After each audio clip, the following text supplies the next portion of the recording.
Au tena tokeni huko kidogo. Tokeni huko. Hata mimi nataka niseme kuna makosa tatu. Kwa maana mzibu ya hewa.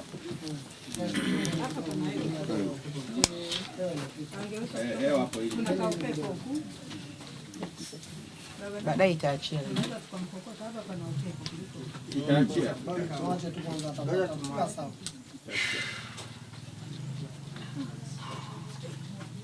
Unajua mawazo na hivi vitu.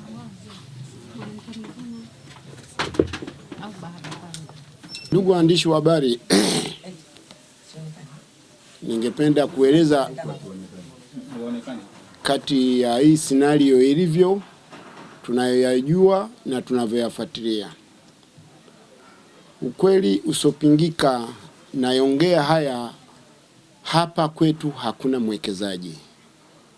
Huu ni mchezo tunachezewa na watu ambao wana malengo yao ambao wanafahamika. Tuwe wa kweli, na siku zote nitasema ukweli. Mtu wa kwanza kutuhujumu ni mwenyekiti wetu wa serikali ya mtaa wa kitongoji chetu, kwa sababu sisi tulianza vikao vizuri na wananchi. Akaja afisa mipango mji wa halmashauri wa mji mdogo wa Mlandizi, tukaongea naye mkutano mkubwa wa wananchi. Akasema sehemu hii iko salama, pimeni, na faida kupima ni mkawa na hati. Na tukakubaliana halmashauri ndio itupimie sehemu yetu hii tupate hati. Tukamaliza. Tukaenda kwa mkurugenzi akatupa barua ya kutulifaa benki NMB ya kutudhamini. Tukafungua account. Tukajulisha wananchi, tukawapa account number kwa mikutano hapa ambayo tulikuwa tunaifanya. Wananchi wakaanza kuchangia gharama ya upimaji wa viwanja vyetu, kila mtu kiwanja chake, kwa sababu awamu ya kwanza ilikuwa inachangia 150,000. Sasa wapimaji kadri watakavyokuja kupima kuta sehemu ni kubwa, kuna vile vipimo ambavyo vinatakiwa kwa serikali, kama unaongezea au unavigawanya viwanja vyako ni wewe mwenyewe. Mpaka sasa hivi ninavyoongea kwenye benki tuna kama milioni kama 12 au 13 zimekaa. Sasa nakumbuka mwaka jana mwezi wa 9 tarehe 11 ilikuja greda ikaweka mkuza. Hiyo wanasema ni sehemu ya mwekezaji. Wananchi walipoliona hilo greda wakalisimamisha. Nyie mmekujaje, mnafanya nini? Wakasema sisi tumetumwa, taarifa zetu anazo mkuu wa wilaya. Wakampigia mwenyekiti wa kitongoji. Mwenyekiti baada ya kufika akawauliza, wakasema tumetumwa na mkuu wa wilaya. Cha kusikitisha, kwa uelewa, mwenyekiti anajua kwamba sisi tuliingia mkataba na halmashauri ndio wanapaswa watupimie. Baada ya kunyanyua simu ampigie mkurugenzi wa halmashauri ambaye anajua swali kwamba tunataka kupima, yali nyanyua simu akampigia mkuu wa wilaya. Na wananchi hapa pakawaambia ili greda msilizuie, linalipa kwa masaa. Sasa kwa akili ya kufikiria haraka sana, huyu mwenyekiti alijuaje kwamba ili linalipa kwa masaa? Ina maana alikuwa anajua anachokifanya.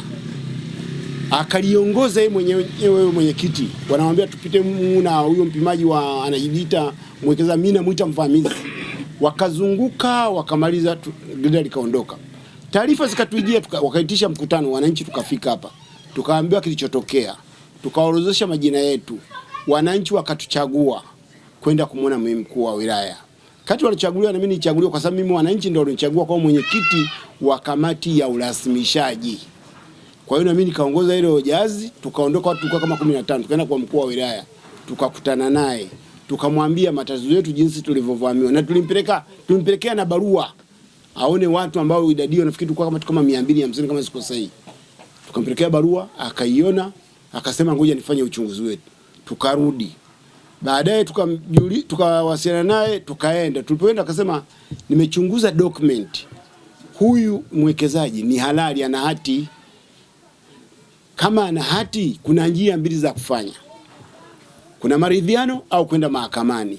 Wananchi wakaamua tukae meza maridhiano. Sasa wananchi wakasema endeleeni. Sasa mchezo ukaanza hapo.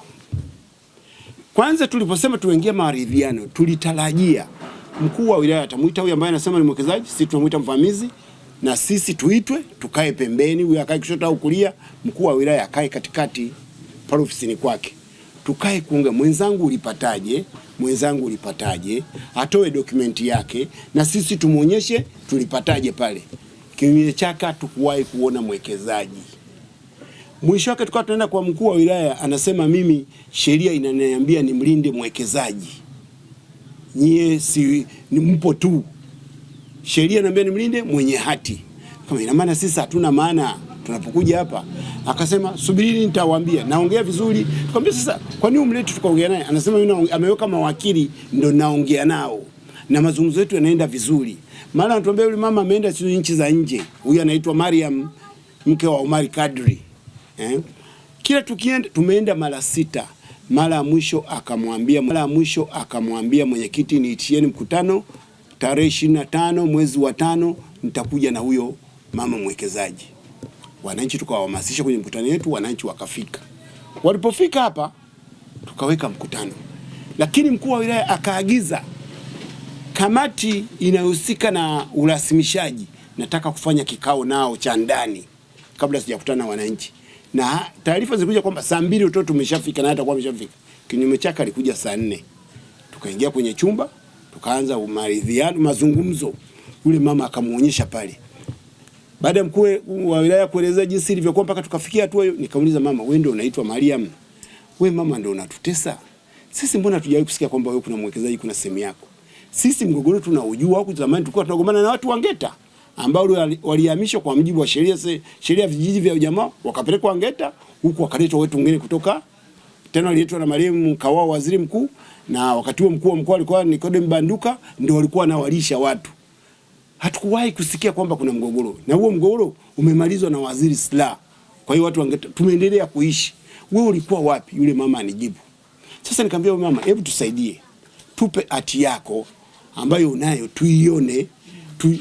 Mkuu wa wilaya anasema hamna haki ya kumuuliza hati. Kama mnataka hati nendeni mahakamani.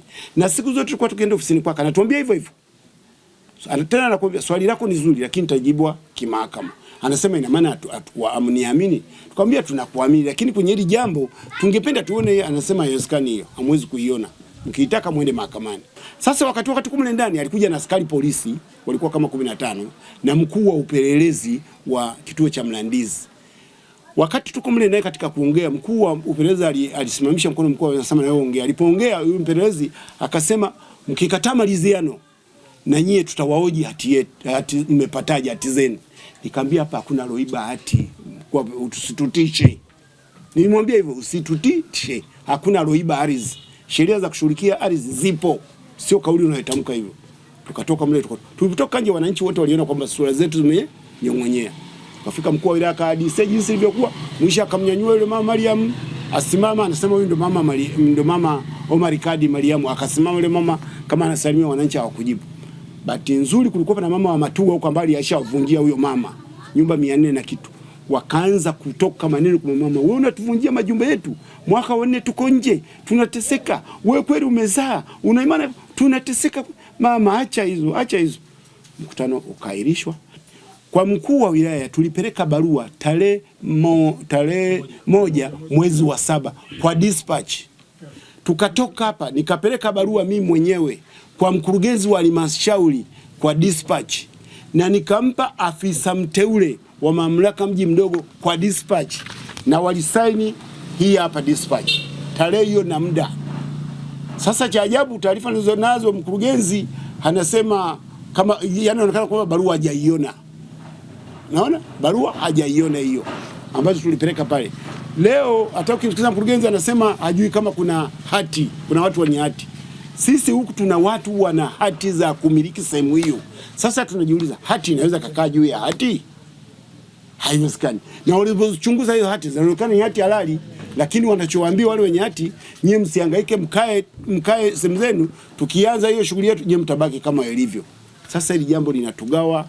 Tunakuomba waziri mkuu, rais wetu, waziri wa ardhi, hili jambo mlifanyie kazi. Jambo liko wazi. Tumeni watu ambao ni waadilifu, waje watagundua. Taarifa tulikuwa nazo kwamba huyo Omar Kadi alikuwa na sehemu. Sio sehemu yetu hii.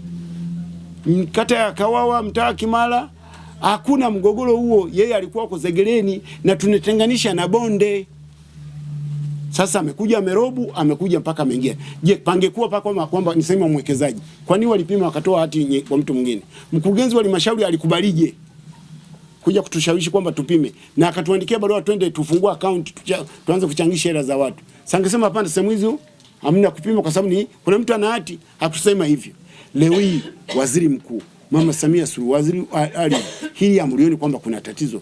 Tunaomba huruma yenu, kwa sababu hapa kinachotumika ni ubabe, ni udhalilishaji. Tumerudisha nyuma maendeleo, mazao yetu yaliharibiwa, vitu vingi sana wameturudisha. Tuko kwenye masikitiko makubwa. Tunaomba msaada wenu ili jambo mlifanye haraka, kwa sababu leo tumeambiwa kuanzia Jumatano wanaweza kaanza kupima. Na nikwambie waziri mkuu na mama, sisi watu 46 tuna eka 280 kati ya eka 439.